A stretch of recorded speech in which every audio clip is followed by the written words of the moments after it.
A las 8 de la noche del 30 de agosto de 1979, Jean Seberg salió de su apartamento en París sin decir una sola palabra.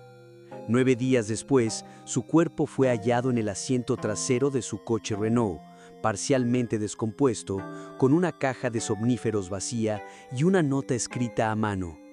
«Perdonen, no puedo seguir». Tenía apenas 40 años.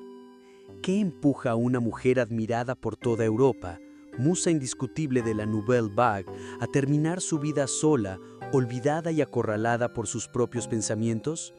La respuesta es tan perturbadora como inesperada. Jean no murió solo por desesperación personal. Murió víctima de un sistema que la vigiló, la difamó y la empujó lentamente al abismo. Fue la elegida de Hollywood, pero también su traicionada. El rostro que enamoró a Francia y el blanco de una campaña sucia orquestada por el mismísimo FBI. En este video, desentrañaremos la historia de una mujer que se atrevió a amar con libertad, a pensar diferente y por eso fue castigada. Una historia donde la fama no fue un privilegio, sino una sentencia. Jean Dorothy Seberg nació el 13 de noviembre de 1938 en Marshalltown, Iowa, una pequeña ciudad del medio oeste estadounidense donde los sueños de Hollywood parecían tan lejanos como la luna. Su padre, Edward Seberg, era farmacéutico. Su madre, Dorothy Benson, ama de casa. Una familia luterana, tradicional, de clase media, con normas rígidas y expectativas claras. Ser correcta, recatada y nunca levantar demasiado la voz. Pero desde muy pequeña, Jean sintió que no encajaba. Era una niña sensible, con una imaginación voraz y una necesidad desesperada de pertenecer, o quizás de escapar. Mientras otros niños jugaban en los campos, ella pasaba horas encerrada en su cuarto, leyendo novelas, hablando sola frente al espejo, fingiendo ser otra persona. No era una rebeldía consciente, sino una urgencia por existir más allá de lo que se esperaba de ella. A los 8 años, sufrió su primer gran golpe emocional, el incendio que destruyó la casa familiar. Aunque nadie resultó herido, Jean presenció cómo las llamas devoraban no solo su hogar, sino todo sentido de seguridad. Desde entonces, comenzó a sufrir crisis de ansiedad silenciosas que solo su madre parecía notar. Fue en la adolescencia cuando descubrió el teatro escolar. Allí, sobre el escenario, Jean se transformaba. Ya no era la niña temerosa de Iowa, sino Juana de Arco, Lady Macbeth, Antígona. Interpretar papeles no era solo actuar, era escapar. Era vivir otras vidas donde no existía el miedo, la rutina o la invisibilidad. Con apenas 17 años, se inscribió en un concurso nacional organizado por el director Otto Preminger, quien buscaba a una desconocida para interpretar a Juana de Arco en su nueva película. Casi sin esperanzas, Jean envió una cinta casera y, contra todo pronóstico, fue elegida entre más de 18,000 aspirantes. En menos de un año, pasó de una clase de secundaria en Iowa a un set de rodaje en Hollywood. Lo que parecía un milagro fue en realidad el comienzo de su condena. Cuando Jean Seberg llegó a Hollywood en 1956, no era una actriz, sino una niña asustada disfrazada de estrella. Otto Preminger, el director austriaco conocido por su ego descomunal y su carácter despótico, la moldeó a su antojo. En Saint John, Jean interpretó a la heroína francesa condenada por sus creencias y vivió su propio juicio público. La crítica fue implacable, la prensa la destrozó. La acusaron de ser inexpresiva, de estar fuera de lugar, de arruinar la historia. Tenía 18 años y ya era un fracaso. Cualquier otra habría desaparecido, pero Jean, herida, no se rindió. Preminger insistió en usarla una vez más, esta vez en Bonjour Tristesse, 1958. Aunque el filme no tuvo el éxito esperado en Estados Unidos, sí atrajo la atención de Europa especialmente de una generación de jóvenes cineastas franceses que buscaban destruir las reglas del cine tradicional. Fue así como Jean cruzó el Atlántico, huyendo de la máquina de sueños de Hollywood y encontrando un nuevo hogar en la revolución estética del cine francés. En 1960, todo cambió con una sola película, A Bout de Souffle, Sin Aliento. Dirigida por un joven desconocido llamado Jean-Luc Godard, Jean, con su melena corta, su acento americano y su mirada perdida, encarnó a Patricia, la estudiante de periodismo que se enamora de un fugitivo. El filme rompió todas las convenciones, cámara en mano, diálogos naturales, ritmo desordenado. Era como si el cine hubiera nacido de nuevo y Jean era su rostro. Sin Aliento no solo fue un éxito arrollador, fue una revolución. Y Jean, sin proponérselo, se convirtió en el ícono de una generación, la mujer moderna, independiente, enigmática. A los 21 años, era admirada por críticos, venerada por directores y convertida en símbolo cultural. En París, Jean encontró algo más que fama, encontró libertad. Se casó con François Morel, un abogado francés, y luego con el escritor y diplomático Romain Gary, con quien tuvo un hijo, Alexander. Vivía entre libros, guiones, debates políticos y cenas con intelectuales. Se codeaba con Simone de Beauvoir, con Sartre, con artistas y activistas. Había dejado de ser la chica que huía de Iowa. Ahora era una mujer que pensaba, opinaba y elegía con quién aliarse. Pero esa libertad tenía un precio. Cuando empezó a mostrar simpatía por movimientos revolucionarios, a asistir a reuniones del movimiento por los derechos civiles y a declarar su apoyo a los Panteras Negras en Estados Unidos, el sistema que la había desterrado comenzó a vigilarla. Su rostro seguía apareciendo en revistas, pero ya no como musa, sino como amenaza. A finales de los años 60, Jean Seberg no solo era una actriz consolidada en Europa, era también una figura incómoda para el gobierno de los Estados Unidos. Su belleza angélica y su fama internacional contrastaban con sus posturas políticas cada vez más radicales. Donaba dinero a causas progresistas, apoyaba abiertamente a los movimientos de liberación afroamericana y declaraba sin temor su desprecio hacia la hipocresía del poder. Pero nadie desafía al sistema sin consecuencias. En 1969, el FBI, bajo el mando directo de J. Edgar Hoover, lanzó contra ella una campaña de difamación, dentro del programa COINTELPRO, diseñado para neutralizar a figuras consideradas peligrosas para la estabilidad nacional. En los archivos desclasificados años después, Jean aparece como blanco de vigilancia activa. La operación fue tan sutil como devastadora. Un agente del FBI filtró a la prensa que Jean estaba embarazada de un miembro de las Panteras Negras.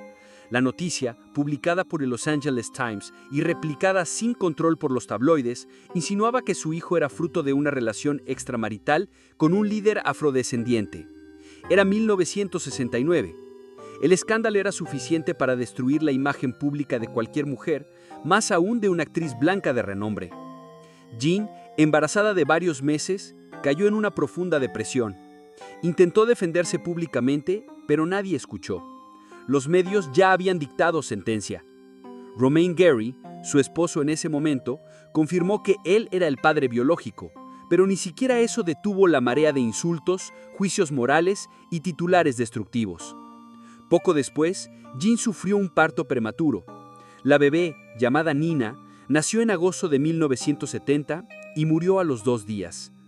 Jean insistió en que se hiciera el funeral con el ataúd abierto para mostrar al mundo que su hija tenía la piel blanca.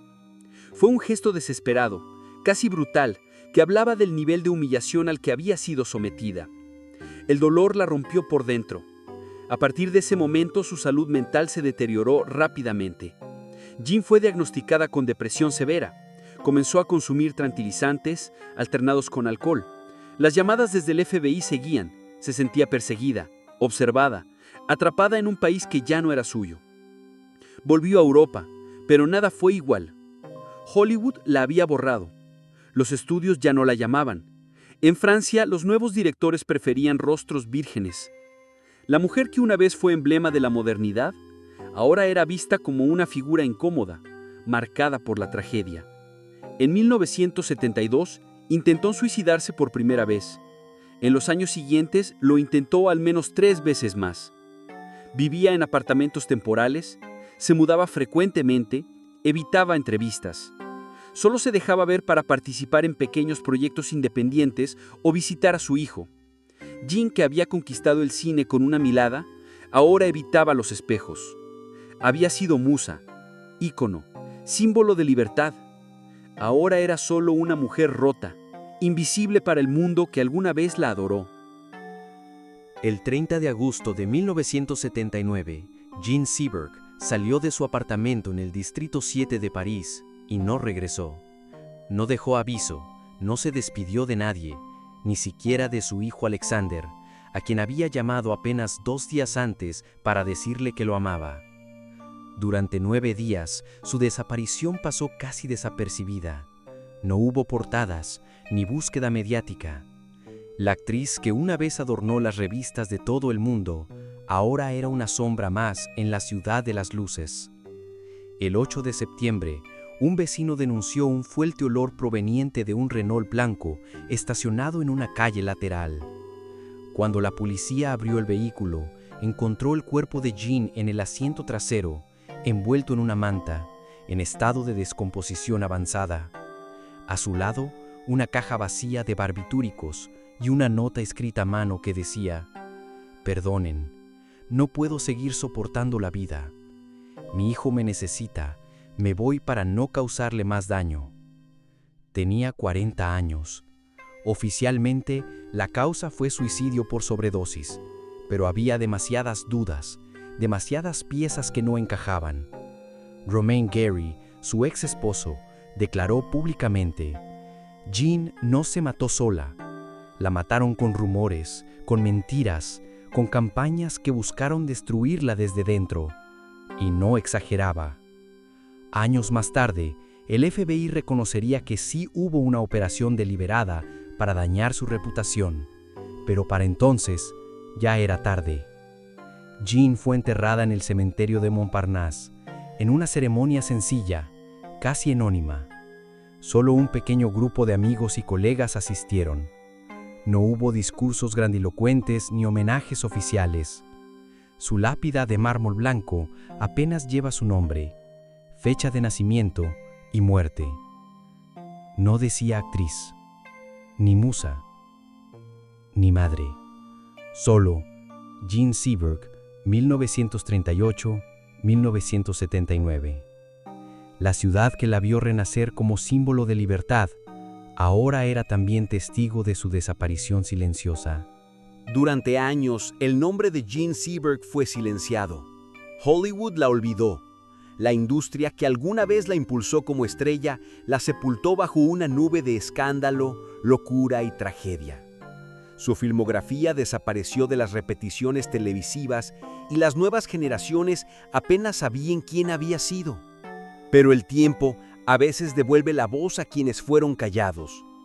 A partir de los años 90, una nueva mirada crítica sobre los abusos de poder, los derechos civiles y el papel del FBI en la represión política permitió que la historia de Jean comenzara a resurgir.